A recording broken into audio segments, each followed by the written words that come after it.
Bom, eu irei falar sobre o nosso trabalho de sociologia, sobre a antropologia. E os nossos participantes são Ana Beatriz, Ana Málica, Camille, Maria Eduarda, Ariel, Ricardo e eu, Pedro Henrique. Bom, a antropologia é uma ciência que estuda o ser humano e a humanidade abrangendo todas as suas dimensões. O desenvolvimento da antropologia no Brasil é fortemente marcado pelos europeus, na intenção de explorar a nossa cultura indígena, africana, camponesa, etc. Olá, meu nome é Ariel e eu vou falar sobre os primeiros tempos da antropologia no Brasil. No Brasil, a antropologia se iniciou através de pesquisas de pesquisadores europeus sobre a população indígena brasileira, no século de 1960. Um dos principais etnólogos a estudar a população indígena brasileira foi Carl Stenning, que com boas vias havia sido influenciado pelo etnólogo Adolfo Bastians. Esses atores viam a população brasileira de um ponto de vista de hierarquia racial. A política de imigração do período foi influenciada por esse olhar pessimista e preconceituoso sobre o país, e que adotou medidas de imigração da população europeia. Imaginava-se assim branquear o Brasil.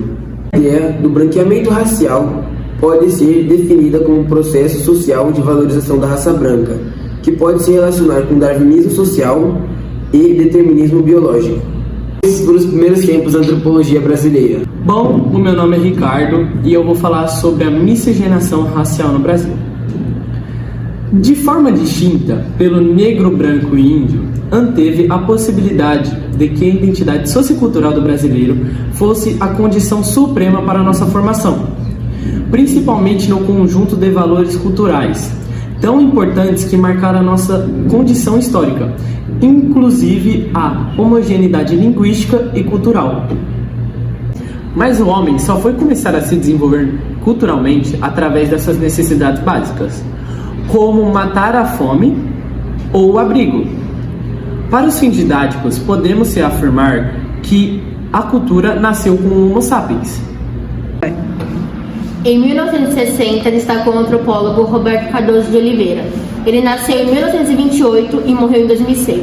Cursou filosofia na USP e depois voltou para as ciências sociais. Ele é considerado um dos fundadores da antropologia brasileira. A partir da sua visita ao grupo indígena do Mato Grosso do Sul, ele passou a pesquisar e se interessar pelos grupos indígenas. Em 1960, ele coordenou vários projetos dedicados ao avanço populacional no território dos indígenas que viviam em isolamento. Também existiam outros antropólogos que fizeram bastante sucesso nesse mesmo ano, que são Roberto, Darcy, Eunice e Gilberto. A forma de estudo passou a abranger uma variação de interesse maior e a antropologia acabou se voltando para temas importantes que aconteciam na cidade, no campo e entre os indígenas. Mas ainda existia a preocupação dos efeitos da urbanização no Brasil.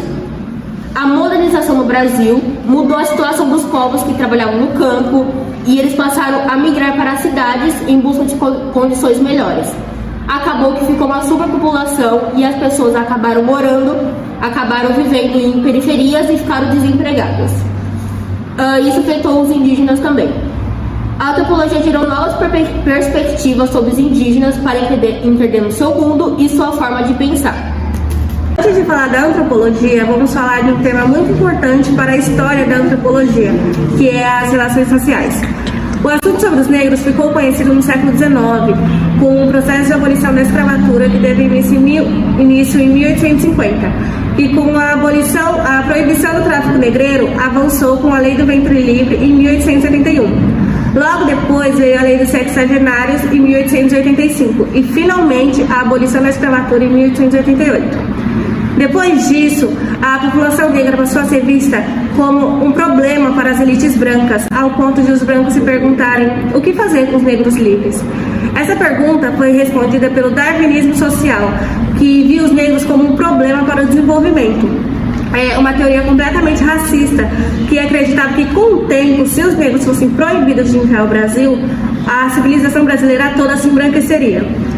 Nina Rodrigues foi o principal pensador desse período. Ele acreditava que os negros eram contaminadores de toda a nação. Gilberto Freire, em seu livro Casa Grande e Senzala, publicado em 1933, afirmava que a especialidade da civilização brasileira eram as relações sociais. Gilberto recusou totalmente o discurso do darwinismo social e definiu o Brasil como um paraíso racial. Arthur Ramos também estudou as populações negras em 1840. Ele acreditava que a população racial do Brasil eram menos tensas do que as relações raciais dos Estados Unidos, pois ele acreditava que a nossa civilização era menos preconceituosa. Quando ele assumiu a Unesco, Arthur sugeriu um programa que marcou os anos de 1950 a 1970. Esse projeto deixou claro que a democracia racial era uma mentira, pois não existia essa de paraíso racial, pois os negros e mestiços continuavam a ser discriminados e tinham menos oportunidades de serviço e vida inferiores à dos brancos. Ao mesmo tempo, essa pesquisa afirmou que as relações raciais do Brasil eram diferentes de outros lugares, sendo comparada com o sistema racial dos Estados Unidos. Pois no Brasil, o preconceito era conhecido como de cor, ou seja, você era julgado somente pela cor da pele. Você era negro, então você era julgado por ser negro. Já nos Estados Unidos, o preconceito era conhecido como de origem, porque bastava somente você ter descendentes negros que você já era considerado uma pessoa negra, independente da sua cor da pele. E as novas pesquisas passaram a compreender como o racismo brasileiro atua, na maioria das vezes, silenciosamente. Outras pesquisas conduzidas em São Paulo deu origem à Escola Paulista de Sociologia, que via as relações sociais como um problema a ser esquecido em um sistema de classes sociais. Dos anos 1980 até os dias atuais, a antropologia tem voltado a estudar as relações sociais, principalmente a parte da identidade. Em 2012, o Supremo Tribunal Federal, o STF, decidiu que a introdução de cotas raciais no acesso às universidades paulistas federais não viola a Constituição da República. Oi, eu sou a Ana Málica e eu vou falar sobre a antropologia urbana. A antropologia urbana se destaca no Brasil e no mundo como uma linha de pesquisa que traz importantes reflexões acerca do urbano, das cidades e dos sujeitos que compõem esse cenário. As diferenças que interessavam a antropologia estavam agora na cidade, muito próxima dos antropólogos. Entretanto, essas proximidades ocasionavam algumas questões importantes. Se a experiência urbana de populações vindas do campo, ou mesmo de negros e mestiços, era de forma similar à dos próprios antropólogos, como fazer antropologia? A antropologia não era o estudo dos diferentes?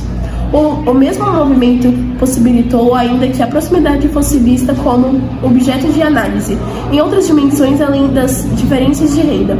Antropólogos feministas passavam a estudar a opressão da mulher, antropólogos e antropólogas homossexuais passaram a estudar as relações de gêneros e diversas sexualidades. Uma derivação dos estudos de gênero são os que tratam de forma de identidades sexuais, marcando também uma luta política de antropólogos homossexuais e transexuais em busca de reconhecimento de direitos no combate da discriminação. Esse trabalho questiona aquilo que denominam heteronormatividade, ou seja, a visão de que o normal e correto seriam as relações heterossexuais entre homens e mulheres. Antropólogos negros se dedicaram a estudar a relação racial e assim por diante.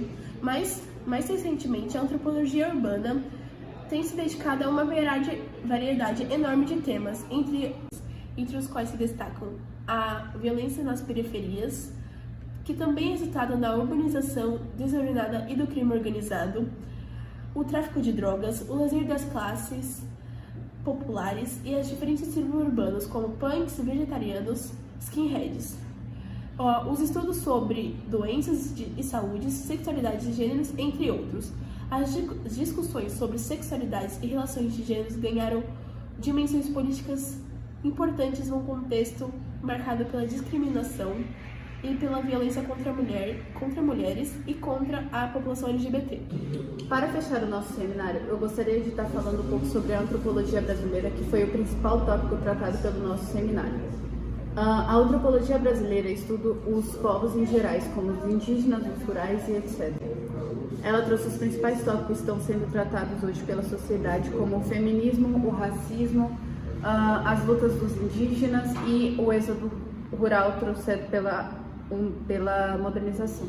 A nossa unidade trouxe o Roberto Cardoso como seu principal antropólogo, e ele estudava principalmente os indígenas, e também ele trouxe o darwinismo social, que para mim é um pouco racista, e dizia que o Brasil não teria um bom desenvolvimento porque ele teria mais pessoas mestiças e negras. A nossa unidade trouxe todos os problemas que a sociedade está passando hoje em dia, e eu espero que vocês tenham entendido o nosso seminário. Obrigada.